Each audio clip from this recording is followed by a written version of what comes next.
Marami ang walang gana na magbasa, makinig o mag-aral ng salita ng Diyos.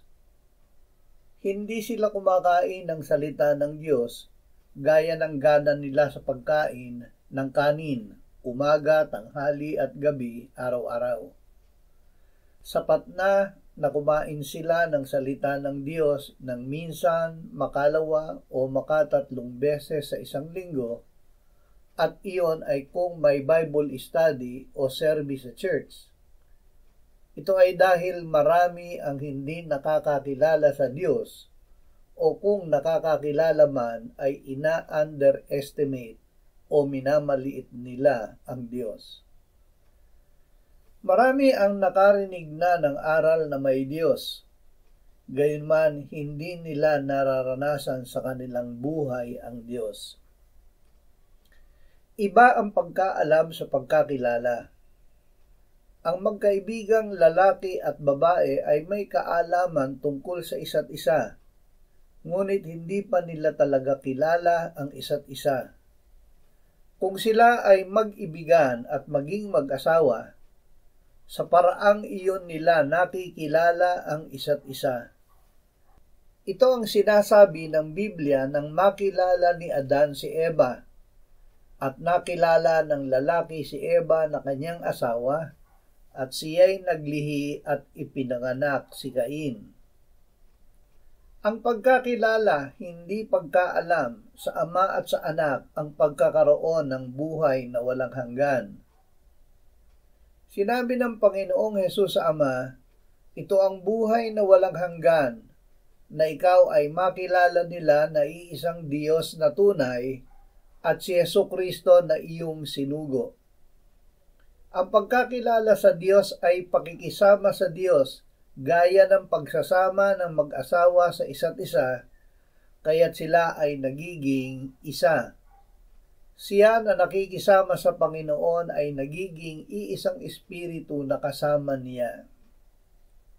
Marami ang nakakaalam na may Diyos, ngunit hindi pa nila nakikilala ang Diyos. Gaya sila ng babae na ibig ligawan ng isang lalaki, ngunit ayaw ni makipag-usap sa kanya. Ina-underestimate o minamaliit niya ang lalaki at maraming sinasabi tungkol sa kanya, kesyo siya ay hindi gwapo, bata pa o matanda na, at marami pang ibang kapintasan. Marami ang nag-iisip ng ganito tungkol sa Diyos. Ina-underestimate o minamaliit nila ang Diyos, kaya't wala silang gana kahit makinig ng salita ng Diyos. Ngunit gaya ng masugid na manliligaw, masigasig ang Diyos na makipag-usap sa atin. Hindi lamang niya ibinigay ang kanyang salita upang siya ay ating makilala. Ang kanyang salita ay nagkatawang tao at nakipamayan sa atin. Sa paraang ito ay ipinakilala ng Diyos ang kanyang sarili. Naging tao ang salita at tumahang kasama namin at nakita namin ang kanyang kaluwalhatian. Kaluwalhati ang gaya ng sa tanging anak ng Ama, puspos ng biyaya at katotohanan.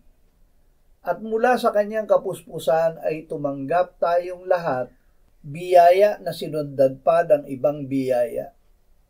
Sapagkat ibinigay sa pamamagitan ni Moises ang kautusan, ang biyaya at ang katotohanan ay dumating sa pamamagitan ni Jesucristo.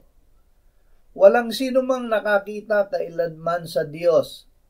Ang Diyos na tanging anak na nasa kandungan ng Ama ang nagpakilala sa Kanya.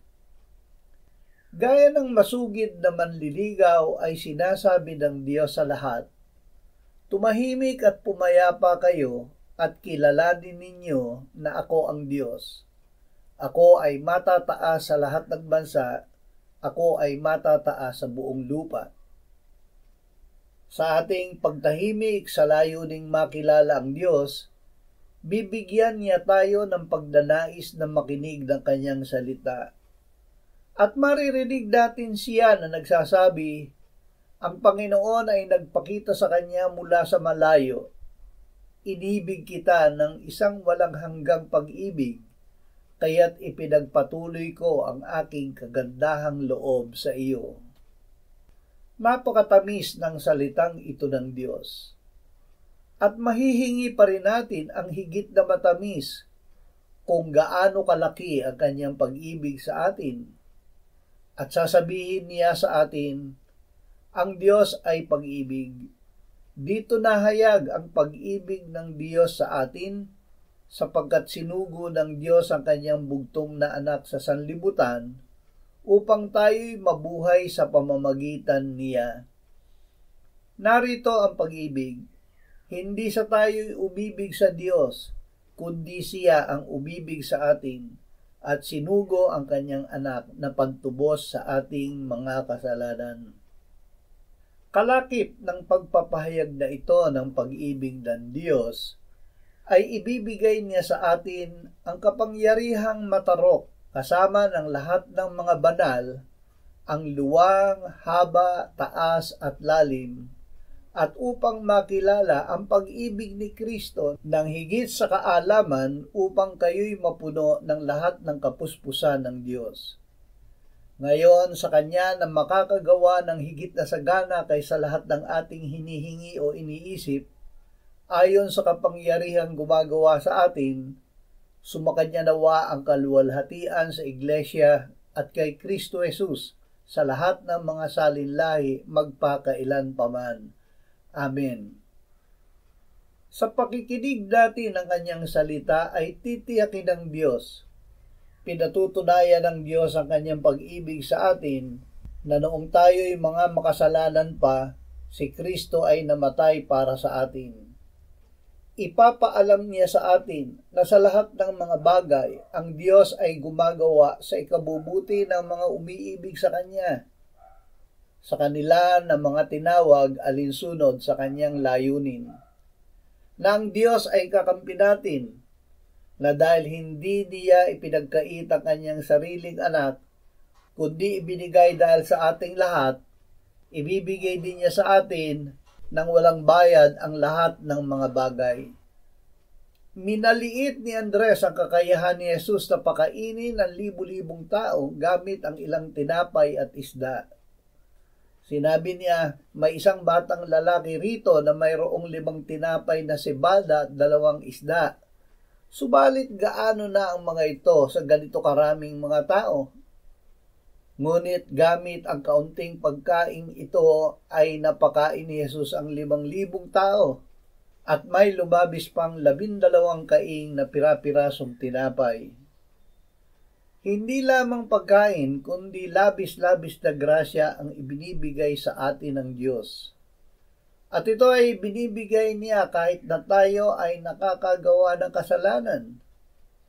Kung saan marami ang kasalanan ay lalong dumarami ang biyaya upang kung paanong ang kasalanan ay naghari sa kamatayan, ay gayon din naman ang biyaya ay makapaghahari sa pamamagitan ng pagiging matuwid tungo sa buhay na walang hanggan sa pamamagitan ni Hesukristo na Panginoon.